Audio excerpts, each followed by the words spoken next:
UFC fight night, Whittaker versus Reiner went down. I I fell asleep during some of the fights, so I just went and rewatched them so I could actually give an opinion on every fight. Because I fell asleep and I caught Martin Buday versus Marcus Buchecha, and then I ended up falling asleep as I think Muhammad Yahya was walking out. I woke up for Sedna Magomedov versus Bryce Mitchell. So obviously I didn't want to make a video where I'm literally just breaking down like two fights on the prelims and the main card. So I went back, rewatched the fights that I missed. So yeah, let's break it down. Martin Buday versus Marcus Buchecha. I thought this was actually a not a bad decision, but I did think Marcus Buchecha. I thought he stole his fight. I thought he got the third, but I thought he got the first and I think the second round, if I'm remembering correctly. Yeah, I thought he did more on the feet in the first round. In the second, he was dominating on the ground, and then Montevideo somehow the cardio fucking machine he is going on real hard in the third round against a saucy boy like Marcus Buchecha. Bit surprising, all things considered, that you look at the build of the two fellas, you wouldn't think Martin Buday would be the guy pushing harder and not as gassed in the third round. He's a blob, but he's like the fucking Max Holloway of blobs. He's the Marab Dafashashvili of blobs. He's got cardio for days. You rarely see that at heavyweight. But Marcus Buchecha didn't look too great in this fight. Even though I thought he won, I don't know if I trust him against many fighters. I mean, Martin Buday is a tough ass to get in your debut. It's a ranked guy, so there's no harm too much there. Like, obviously, nobody thinks Boudet is a future champion, but he's 16-2. He's like 7-1 in the UFC. He only lost to Shamil Gaziv. So it's not like he's like a guy who's a jobber who's losing to every single guy he fights. So yeah, I don't know. I don't know how you matchmake these guys. I guess you got to give Marcus Buchecha like somebody really awful probably in his next fight. And Martin Buday, you could maybe give Derek Lewis. I'm not sure, something along those lines would probably make some sense. Maybe not Derek Lewis. Derek Lewis is probably maybe. Derek Lewis likes to fight new guys, so maybe he just fights Martin Buday because like I think Buday's on like a free fight winning streak right now. Yeah, he's got 3 wins. He's got the Arlovsky, which he should have probably lost, but somehow he goes and just beats Uran Satbalev and Marcus Buchecha in the next fight. And then he had all these other wins before that. It's crazy. He's on a crazy. He's like got a really one of the most underrated records. Like he's got 7 fucking wins in the UFC. You wouldn't believe it. But anyway, then we had Stephen Nguyen or Nugent. I just say Nugent. I think that's how it's pronounced. I'm probably wrong. That's Muhammad Yahya. Steven just beat the shit out of Yahya. He dropped him about it officially was 6, but it was at least 7 or 8, I think, because there was a few that they didn't count. Yeah, that he broke the record for most knockdowns in a fight. It literally went for 2 rounds. Yaya actually dropped him in the second, and then immediately Yaya got dropped again. He was like, "Oh, here he comes!" No, he's dropped. He's on the ground again. He's concussed again.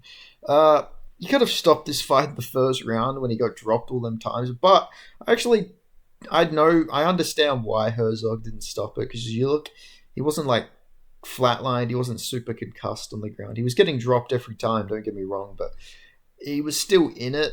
Maybe the one time I feel like he could have stopped it was probably the end of the second when he got badly dropped, and that was where you're like, all right, that's probably enough. But I get why Herzog didn't stop it, just because he was getting dropped and hurt a lot, but like at the same time, you look at him and it's like, yeah, okay, yeah, he's not like soup. He's getting dropped, but he is like still with it. He's not like it's not like a KO blow where he's like hit his head. He's limp or anything. He never went limp at any point from the knockdowns, except for maybe that last one in the second round.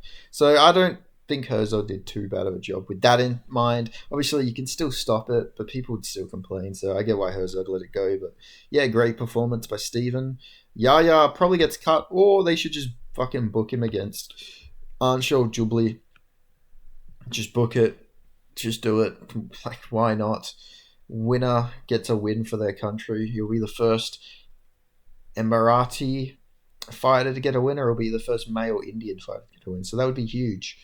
for either country's MMA scene. So book Muhammad Yahya versus Anshul Jubli. Then we had Billy Alakiana versus Ibo Aslan. This was one of the worst fights, and I'm not exaggerating. This fight was awful. I watched it at free speed, rewatching it because I heard it was awful ahead. And this was generally an awful fight. Ibo Aslan just seemed scared of gassing, and El Kahana just did a bit more.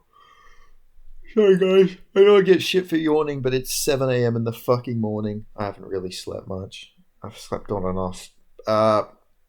Yeah, I think Billy Alcana, he gets the win. Not a great fight, but he gets the win, so that's good for him. Then we had Tabitha Ricci. Oh yeah, that's another fight I got wrong. I got a lot of these fights wrong, by the way. These early fights, I got Boudet wrong. The only fight I got right was Nugent, and then I got El Kahana wrong. I got Ricci wrong. But yeah, Ricci versus Ribas. I thought Rebus, sorry, should have probably got the first round, and then I think she got her orbital bone broken or something because the way she fell was very, very sus. Not sus, but I use that word way too much. It was just like the way she fell was like, yeah, it looked like it was just sort of a facial injury or something. But yeah, Tabitha Ricci gets a TKO, not something I ever thought I would say in a million years. This is the one fight I thought that would go to a decision because I thought there was going to be a bunch of finishes, which there was actually quite a few finishes, but still, Tabitha Ricci gets it done. Then we had Davy Grant versus Damon Blackshear. I picked him. I picked Davy Grant. I was very happy with this prediction. He was a pretty big underdog, all things considered, and he got the win. He's so good. Even though he's like an older guy, normally older guys don't do good in the lower weight classes, but Davy Grant, absolute anomaly. I don't get it. I don't know how he's still doing the damn thing at almost 40 at the bantamweight division. Like he should have beat Marcos like that. I will die on the hill. He should have beat Daniel Marcos, and you could argue he should have beat Adrian Yanez. He's still really good, man. He's just still really, really good. But yeah, great performance. But David Grant loses the first round, but then comes back, wins the last two. Then we had Muslim Salikov versus Carlos Leo. This was a fucking head scratch to go back and look at. Because obviously I woke up during Bryce Mitchell versus Serdar Magomedov. I go look at the fucking fights on the UFC website and I see Muslim Salikov KO 42 seconds. I'm like, what has happened here? I don't understand this. I don't think Carlos Leo has ever been flatline KO'd before. Let's double check that. Yeah, he's never been a guy who's been like chinny, He's never been finished via strikes. Yeah, this is shocking to be honest. It was a shocking loss. This is his first time being KO'd, and he got KO'd by an old Salikov. And Salikov has now beat Ponzinibbio, Kenan Song, and Carlos Lee. He's on a win streak after like the Nicholas Dalby fight, after getting chinned by Randy Brown, after getting chinned by the Leech. Obviously, he beat Fieldhill after that, but like everybody does. Like, it's actually very crazy that he's on this really good streak. Like, obviously, not against the greatest guys, but Carlos Leo is actually really good. He should have beat Renato Kredinov. So, like, that is impressive when you, like, put that context on. Like, Carlos Leo, nobody ever does it at the Carlos Leo, but 41-year-old Muslim Salikov does. He called out Wonderboy. I want to see it. That makes all the sense. It's a striker. Let's give Wonderboy strikers. Muslim Salikov versus Wonderboy. I'd love to see it. Book it. Then we had Bryce Mitchell versus Serdar Magomedov. I sort of thought Sed won this fight, if I'm going to be honest with you guys. On damage, I mean, it's cool Bryce won. He's at bantamweight now. But I don't know. I sort of thought that Bryce Mitchell, he got dropped in one of the rounds. I think it was the first. And in the third, I thought Sed did a bit more damage. But they gave it to Bryce. He looks really strong at this weight class. His striking still needs a lot of work, but he looks strong for bantamweight. I think he can give a lot of people problems. And 18-3 is actually a pretty good record, from Bryce Mitchell. And plus, it's good to see him, get a win. He's a lovable fucking hick, as Bryce Mitchell says a lot of crazy shit, but it's I don't know. He's just like that. Yeah, he says he's like that wild uncle, but you still fucking love him, Like he's always believing conspiracies and shit. But yeah, Bryce Mitchell gets the win. Good performance. Showed that he's a bantamweight. He should have been at this weight class much earlier. I feel like he's always been a pretty small guy, so makes a lot of sense. Then we had Bogdan Guskov versus Nikita Krylov. Bogdan Guskov gets this one done. I picked Guskov. I think Nikita Krylov's chin is gone. His chin is just done. Took all that time off. I don't know what he was doing. He's been fighting on the battlefield, and I don't know. He was running away from fucking fire or a grenade, and must have bumped his head, knocked himself out or something. But his chin's gone now. And I also didn't like that he took this so quickly after the Dominic Reyes KO loss, obviously. Like, why would you come back so quickly? So I thought Bogdan Guskov was a pretty good pick here. And yeah, he got the win. He got the TKO. Uh, yeah, Krylov's chin, I think, is done. But yeah, good performance by Guskov. He's rebounded quite well. He's on, I think, a 4-fight winning streak now. And the Elkiana wins, at least, were aging sort of well as well, because he went on to win after that. Yeah, beat Piaga, Ryan Spann, Alkiana, Nikita Krylov. Yeah, these are some decent wins. So be interesting to see who they give him next. But yeah, good job from Bogdan Guskov. Then we had Azu Almabayev versus Jose Ochocha. Azu Almabayev just clearly won this fight. I picked Jose Ochocha. He was looking really good in the first round, but then it just all went down. He got taken down. He got stuck there for a little bit. He was fighting very smart. He wouldn't accept position for a lot of the fight, but when he eventually did, it was sort of like over from that point on. But yeah, good performance there from Azu Almabayev. Then we had Sharon Magomedov versus Marc-Andre Barriault. Now, I thought Marc-Andre Barriault had a really good shot, and in the second round, he had Sharon Magomedov hurt. He had his buddy busted up, had his nose fucking bleeding all over the place. He landed a lot of big shots, a lot of shots in the clinch, and yeah, he was giving him them hands, to be honest, Marc-Andre Barriault. And it was a good little showing there from Marc-Andre. Good to see him, have some success in the fight, but then Sharon Magomedov did come back. And even in the same round, he sort of hurt Marc-Andre. I don't know who they gave the round to. I probably would have given it to Marc-Andre from memory, just because it seemed like he had him really hurt, and he did keep putting on the pressure. But yeah, Sharon Magomedov comes back third round, wins that round, he gets the decision. And now he's 16-1. I didn't think this was the layup people thought it was. I thought Sharon Magomedov would win, but Marc-Andre Barriault was no joke, and his style should, on paper, be a pretty tough matchup for Sharon Magomedov. And the second round he sort of showed that. But Magomedov, proved that he's still really good on the back foot, which is why I still pick Sharon Magomedov to win, and he gets the win. Good performance there, considering the stylistic matchup that he had. Then we had Peter Yan versus Marcus McGee.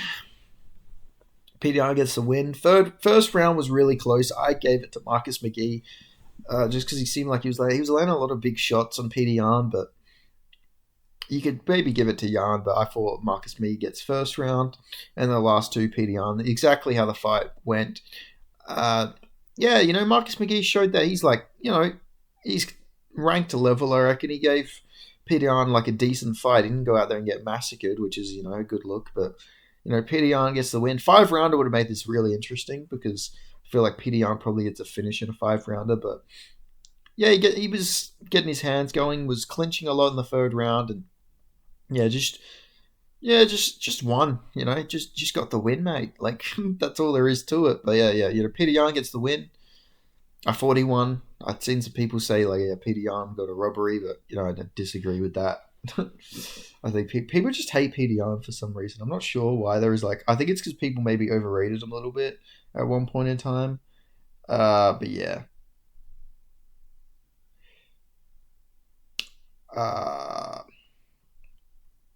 What was I going to say? Yeah, but Peter Yan maybe gets the next title shot. I wouldn't mind seeing him versus the winner of Batista versus Umar Nurmagomedov. I feel like that'd be a cool fight. But he is on a 3-fight winning streak. You probably could just give him a title shot.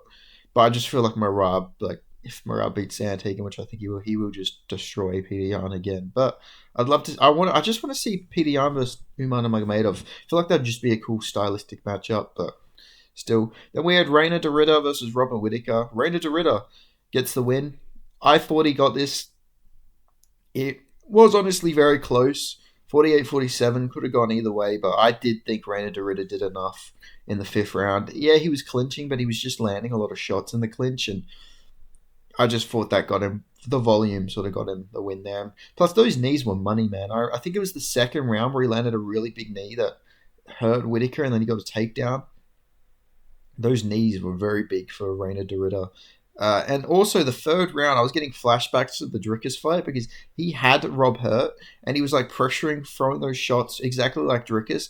But then Rob landed a massive overhand, and Reiner de Ridder managed to survive it. And yeah, he came back, got the win by decision. Reiner de Ridder got hit a lot in this fight, but he showed a good chin. Robert Whittaker took a lot of big shots, and he didn't really get too badly hurt with any of the shots to the head. It was more the body shots, which is exactly the success I thought that Reiner de Ridder would have in this fight. I thought the clinch and the knees would be heavy for him here. And Rob showed that he's still got very good takedown defense. Just shows that Hamza Chimaev is a fucking monster, which is scary. Like, that he was able to get Rob down so unbelievably easy. But yeah, Reiner de Ridder, still good performance. He showed some dog in there. I want to see him versus Izzy. I know it doesn't make the sense when you look at, like, yeah, Izzy's on a free fight losing streak, sorry. But you got to think that they wanted to give Izzy Strickland, so they want to give Izzy a move up the ranking. And I think Reiner would probably take Whittaker's spot, so he's probably Izzy's still gonna be ahead of him. And if he gets Izzy, gets a title shot, because I know he called for a title shot, they're gonna give the title shot to Amavov or Borello because Borello beat Izzy. I mean, Amavov beat Izzy, and if Borello beats Amavov, he beat the guy, and or if Amavov wins, they'll just give him the title shot. But also Dricus, if Dricus loses to Hamza, they might just give Dricus a rematch. So like, I feel like Reiner probably needs one more fight, and I could see them doing him versus Izzy, and that would be a cool fight. I think he'd beat Izzy, to be honest. His pace, if you can if you can gas out Rob, I think you can gas out Izzy a bit easier because I don't think Izzy's cardio is as good. And I feel like he accepts the back foot a lot more than Whittaker does. So that would be an interesting fight. It'd be interesting to see, especially the funky, weird style that Reiner has. And is he, lost to Dricus, he lost to Strickland. It'd just be funny to see another wild striking style against the guy who Penny was saying was like one of the best strikers in UFC history, But yeah, regardless, Reiner de Ridder, good performance. Close fight. Got touched up a lot, but like, it just shows, Whittaker is still good. I thought he was going to retire at one point when he lost, but it seems like he's going to keep fighting more than likely. Maybe I've jinxed it, but yeah, it'd be interesting to see what happens next for Rob. But yeah. Anyway, make sure you guys like this video, subscribe, and I'll see you guys next time. Goodbye.